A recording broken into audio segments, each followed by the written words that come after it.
رمضان کا مطلب ہے جل جانا، کس چیز کا جل جانا۔ صلاۃ الاوابین حین ترمز الفصال، نیک لوگ ایک نماز پڑھتے ہیں کب؟ جب اونٹ کے پاؤں جلنے لگیں، اونٹ کے پاؤں جب جلنے لگیں، اونٹ کے بچے کے پاؤں جب جلنے لگیں۔ تو رمضان میں جل جانا، اس کا روزے سے کیا تعلق ہے؟ اس کا روزے سے تعلق یہ ہے کہ 360 دن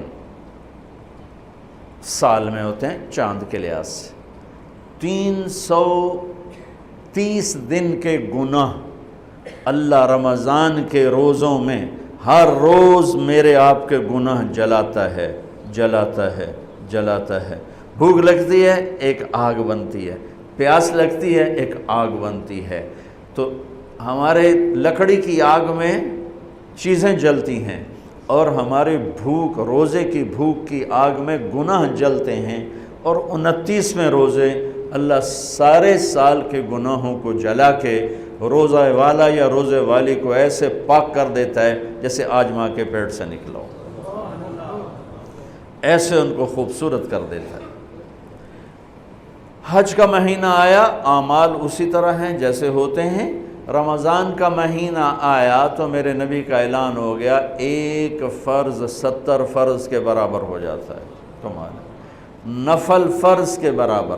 فرض اور نفل میں فرق کیا ہے؟ حضرت علی ہی کا فرمان ہے کہ جس شخص نے ایک فرض روزہ چھوڑ دیا، پھر قیامت تک اس کی قضا میں نفل روزے رکھتا رہا تو ایک روزے کا یہ سارے روزے بدلہ نہیں ہو سکتے۔ ایک نماز چھوڑ دی اور پھر اس کی قضا میں قیامت تک نفل پڑھتا رہا تو فرض نماز کی ایک رکعت کے ایک سجدے کے برابر بھی نہیں ہے۔ فرض میں اتنی طاقت ہے۔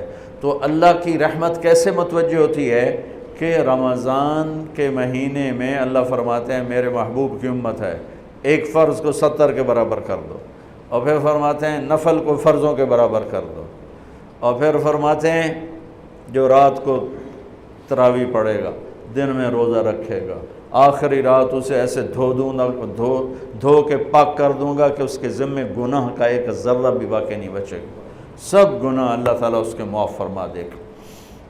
اور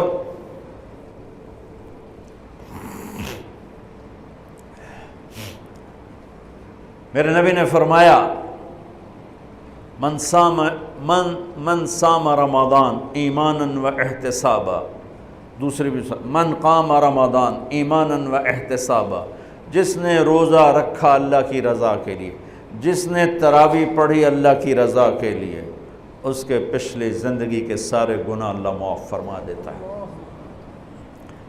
رات کا قیام کسی امت کو نہیں ملا۔ دیکھو روزہ سخت تھا تو ان کا قیام اللیل نہیں تھا، چونکہ وہ اپنی کتاب پڑھ سکتے ہی نہیں تھے۔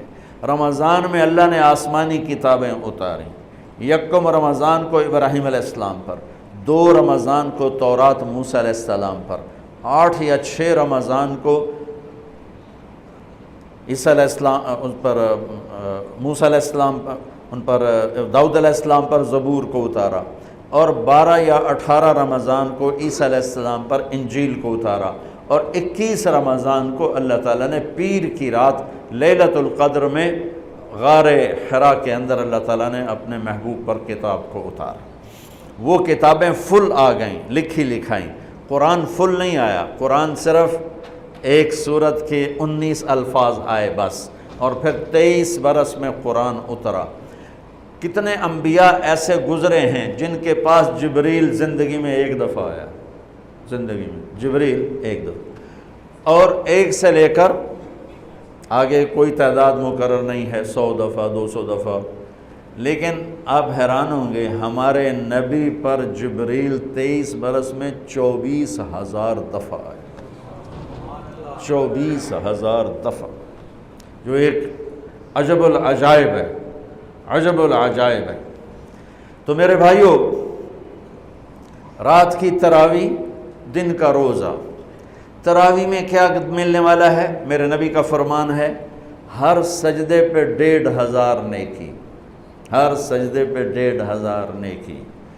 تھوڑی اپنی کاروباری مصروفیت گھٹاؤ، اپنی کاروباری مشقت گھٹاؤ، اپنے ملازموں کی بھی مشقت گھٹاؤ، تاکہ وہ تراویح پڑھ سکیں، روزہ رکھ سکیں، بشاشت سے پڑھ سکیں، اور اللہ کا فضل ہے ڈھیلے سے ڈھیلا حافظ بھی ہو تو 1.5 گھنٹے میں سارا کچھ نمٹ جاتا ہے۔ اتنی سی ہمت کرو میرے بھائیوں کہ افطاری میں تھوڑا کھاؤ۔ اگر تم پہلوانوں کی طرح شروع ہو گیا نا، پھر تو تم سے عشاء بھی نہیں پڑھی جائے گی، تراویح تم نے کیا پڑھنا۔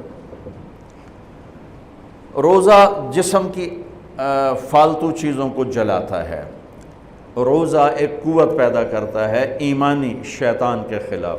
وہ کیسے پیدا کرتا ہے شیطان کے خلاف؟ اللہ تعالیٰ حلال کو بھی حرام کر دیتا ہے۔ جب بیوی کو بھی شہوت سے دیکھنا حرام ہو گیا اور یہ اس پہ قابو پا گیا تو اوروں کی عزت کو یہ حرام نظر سے کیوں دیکھے گا؟ جب یہ حلال کھانا چھوڑ گیا تو یہ جھوٹ کیوں بولے گا، یہ گالی کیوں دے گا، یہ غیبت کیوں کرے گا؟ جب یہ کان میں دوائی ڈالنا چھوڑ گیا کہ روزہ ٹوٹ جاتا ہے، تو یہ اوروں کی غیبت کیوں سنے گا، اوروں کی برائی کیوں سنے گا؟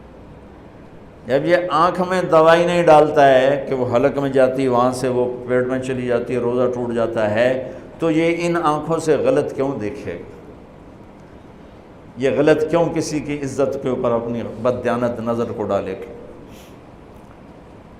تو جب یہ اندھیرے میں بند کمرے میں ٹھنڈا پانی پڑا ہوا ہے اور ہاتھ نہیں لگاتا ہے اور اللہ کا دھیان اسے یاد ہوتا ہے کہ اللہ دیکھ رہا ہے، نہاتے ہوئے ہونٹ بند کر رہتا ہے کہ کوئی پانی کا قطرہ منہ میں نہ چلا جائے اور میرا روزہ نہ ٹوٹ جائے، خراب نہ ہو جائے، تو یہ جب اللہ کا اتنا دھیان اس کو نصیب ہو جاتا ہے کہ اللہ دیکھ رہا ہے، ورنہ کیا کسی کو کیا خبر کہ میں 2 گلاس پانی پیتا ہے یا میں پیاس سے بول رہا ہوں۔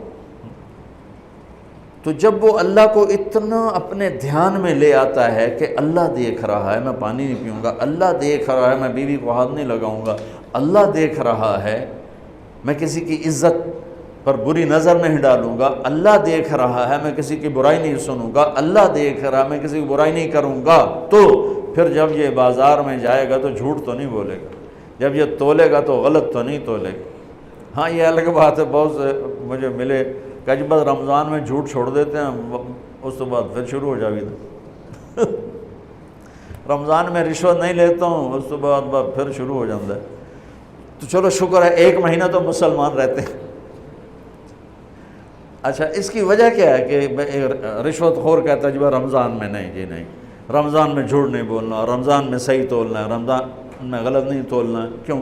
شیطان قید ہو جاتا ہے۔ رمضان میں نمازی کیوں بڑھ جاتے ہیں؟ شیطان قید ہو جاتا ہے۔ کسی امت کو یہ نہیں ملا کہ رمضان میں شیطان قید کیے جائیں، اس امت کو ملا رمضان میں شیطان قید ہو جاتے ہیں۔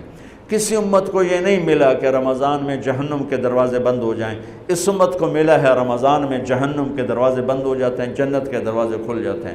کسی امت کو یہ نہیں ملا کہ ان کے لیے ہر مخلوق دعا کرے، رمضان کے مہینے میں اس امت کو یہ ملا ہے کہ ان کے روزہ رکھنے والوں کے لیے چونٹیاں بھی دعا کرتی، پرندے بھی دعا کرتے ہیں، مچھلیاں بھی دعا کرتی ہیں، ہوائیں دعا کرتی ہیں، ہر شے دعا کرتی ہے روزہ رکھنے والے کی۔ اس امت کو ملا۔ کسی امت کو یہ نہیں ملا کہ آخری رات ان کی سب کی بخشش ہو جائے، اس امت کو ملا ہے کہ رمضان کی آخری رات سب کی بخشش ہو جاتی۔